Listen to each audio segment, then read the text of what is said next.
What's up, everybody? This is your boy Tech G back with another video. And in this video, you will learn about configuring and using web browsers by caching and clearing cache, deactivating client-side scripting, configuring browser add-ons and extensions, setting up private browsing, configuring proxy settings, configuring certificates, pop-up blockers, script blockers, and compatible browser applications. Let's talk about caching and clearing the cache. So a browser cache is a temporary storage area in memory or on disk that holds the most recently downloaded web pages. As you jump from web page to web page, caching these pages in memory lets you quickly go back to a page without having to download it from the web, or download it again from the web, I should say. The browser cache, also known as cached data and files or cached images and files, is one of several items you can clear when you select the option to clear browsing data. Here's how to get the browser cache settings in several popular browsers. Google Chrome. So what you would do, you would click the three-dot menu button, you would select More Tools, Clear Browsing Data. Then you would select the Clear Browsing Data Basic Dialog, which lets you select the time period to clear and what to clear. You would select Cached Images and Files. Well, that is selected by default, I should say. Then you would click the Advanced tab to choose additional items and see details. And then you would click Clear Data to clear the selected information. Microsoft Edge. You would click the three-dot menu button. You would hit Settings, choose what to clear. You want to clear the browsing data. Then click Clear to select the selected items. It's real simple stuff, y'all. Real simple. Mozilla Firefox. Click the three-line menu button. Select Options, Privacy and Security to choose what to clear. Click Clear History. Select the time range to clear. Click the detail arrow to choose what to clear, then click Clear Now. Real simple stuff, y'all. Microsoft Internet Explorer, you would click the gear icon or the settings icon, then click Safety. Click the Delete Browsing History. By default, temporary internet and website files, cookies, and website data and history will be deleted. Your favorite website will be kept. Make any changes desired and then click delete. All right, we got that. Real simple stuff, y'all. Real simple. All right, let's talk about deactivating client-side scripting. So browser pages can use two types of scripts, server-side or the back-end scripts. What they do, they perform tasks at the server, such as creating dynamic HTML pages. Client-side scripts are used to process user input and are usually written in JavaScript. Client-side scripts can be a security risk, so browsers have options to deactivate client-side scripts, including settings and add-ons. The following sections provide details for managing JavaScript settings in leading browsers. Google Chrome. What you would do, you would open Settings, Advanced Settings, Privacy and Security, Content Settings, and then select JavaScript. You can allow or block JavaScript by specifying websites, or you can block all websites from using JavaScript. Mozilla Firefox, you would enter about:config in the navigation window and click I accept the risk to continue. Search for JavaScript.enabled, right-click the line and select toggle to turn it off. Microsoft Edge. Current versions of Windows 10 do not include any built-in options for disabling scripting in Microsoft Edge, which is its default browser. However, you can use script blocker add-ons. Microsoft Internet Explorer. In Internet Explorer, you can set different zones to have different security options. To start, click the gear icon or open the Tools menu.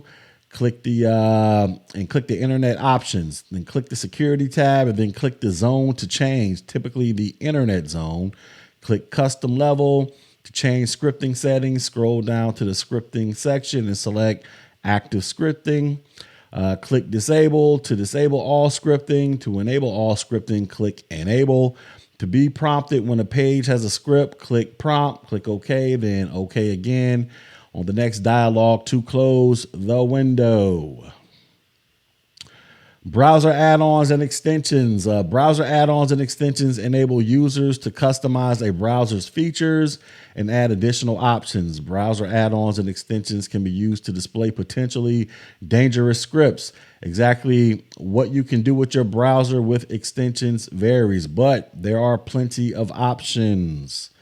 Let's talk about the add. To add an extension, open a web browser and navigate to its extension website. Search for or browse to locate the extension you want, and then click it. With Chrome, click the plus add to Chrome to install, then follow the prompts to finish the process. With Firefox, click the plus add to Firefox to install. With Microsoft Edge, click get the app to install. With Internet Explorer, click add, then follow the prompts to finish the process.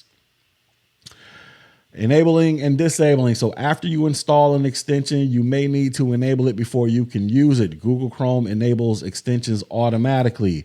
If you need to disable an extension, click the three-dot menu button, click More Tools, Extensions, and then slide its control to the left. To enable or disable an extension, slide its control to the right. Mozilla Firefox also enables extensions automatically. If you need to disable an extension, click the three-line menu button, click Add-Ons, and click its Disable button. To enable a disabled extension, click Enable. Microsoft Edge does not enable newly installed extensions automatically.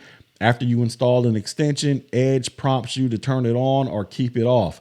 To disable an installed extension, click the three-dot menu button, click Extensions, then click the actual extension and slide the control to off. To manage installed extensions in Internet Explorer, click the gear button or open the Tools menu and click Manage Add-Ons. Currently, forgot. My bad. Currently, got to get my screen aligned with what I'm reading here.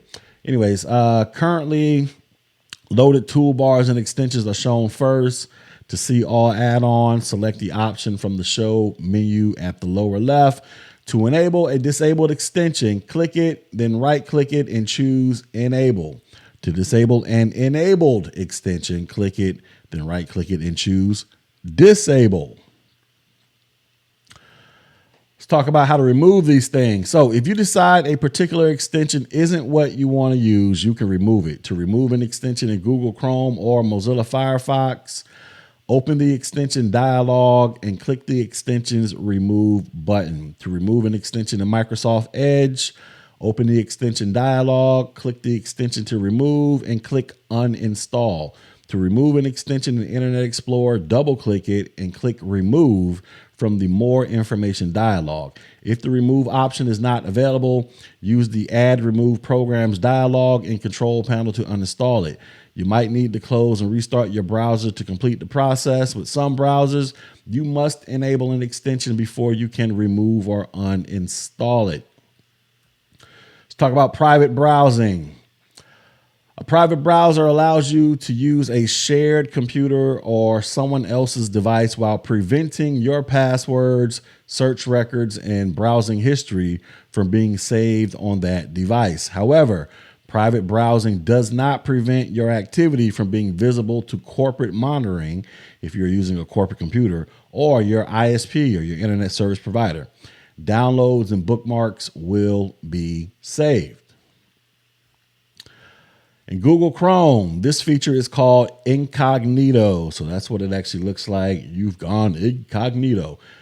This feature is called incognito. So what you would do, you would click the three-dot menu button and select new incognito window to start. In Mozilla Firefox, the private browsing by clicking the three-line menu button. You would start private browsing by clicking the three-line menu button and selecting new private window. In Microsoft Edge, click the three-dot menu button and click New in Private Window. With Internet Explorer, open the Safety menu or click the gear button and select Safety, then click In Private Browsing. When you are finished with private browsing, just simply close all private browsing windows and tabs. Proxy settings. A proxy server is a dedicated computer or a software system on a local network that acts as an intermediary between a single computer user and the internet so that the network can ensure security, administrative control, and caching services. The proxy server may exist in the same machine as a firewall server, or it may be on a separate server, which forwards requests through the firewall. If a web browser on the network requests a page, the proxy server checks to see if an updated copy of the page is already in its web page storage. If it is, the proxy server's copy of the web page is sent as a response. If not, the proxy server updates its copy and then sends an updated copy. Web browsers must be configured to use proxy servers. Many networks provide a proxy script at login to make these settings for network users. There are typically 4 proxy settings that can be used depending upon the network. All proxy servers might use the same setting or might use different settings.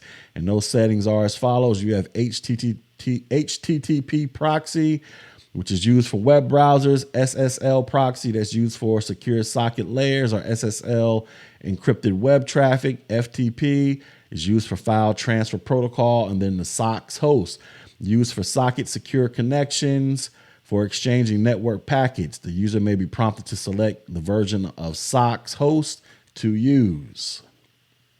Let's talk about certificates. A website security certificate is a validation and encryption tool, part of the HTTPS protocol, which secures and encrypts data going back and forth between the server and the client browser.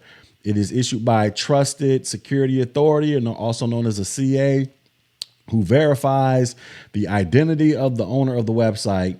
The certificate then ensures the user that the website it is connected to is legit and that the connection is safe and secure.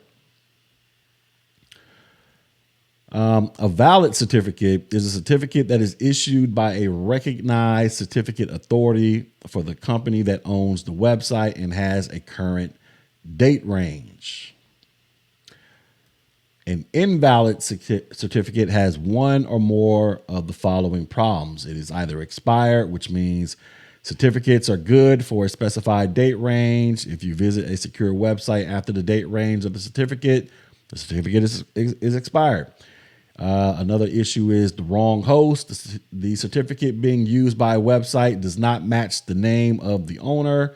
This can indicate the certificate is being used fraudulently. Another problem could be self-sign. Websites use a self-signed certificate, not a certificate from, basically self-sign is a website that uses a self-signed certificate and not a certificate from a certificate authority.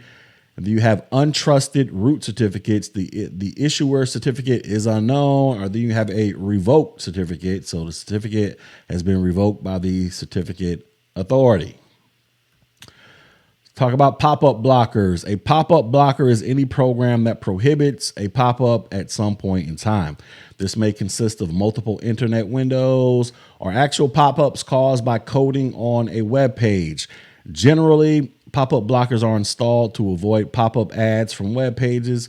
Most browser software allows the user to turn the blocker on or off.